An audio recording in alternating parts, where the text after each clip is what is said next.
Aujourd'hui, je te raconte l'histoire qui se cache derrière cette personne. Je pense que tu l'as reconnu, c'est Jeff de Killer. Au départ, Jeff était un jeune homme de 13 ans. Il s'entendait super bien avec son frère Lai. Ils étaient vraiment comme ça, ils se quittaient jamais.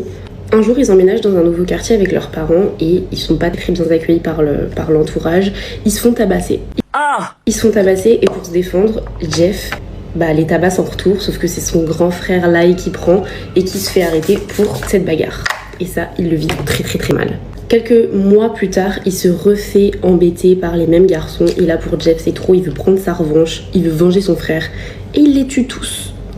Tous.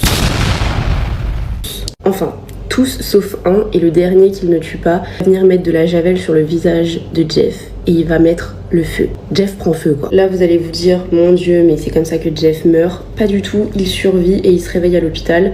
Je vous laisse deviner dans quel état on va retrouver Jeff. Quand il se réveille, en fait, il a plein de bandelettes autour de son visage parce que du coup son visage est brûlé.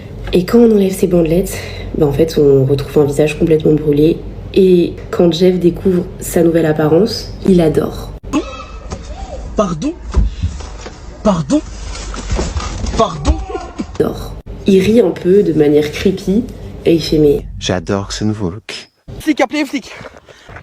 40 personnes, lac de la Zupchon sur... Commentez partie 2 si vous voulez la partie 2.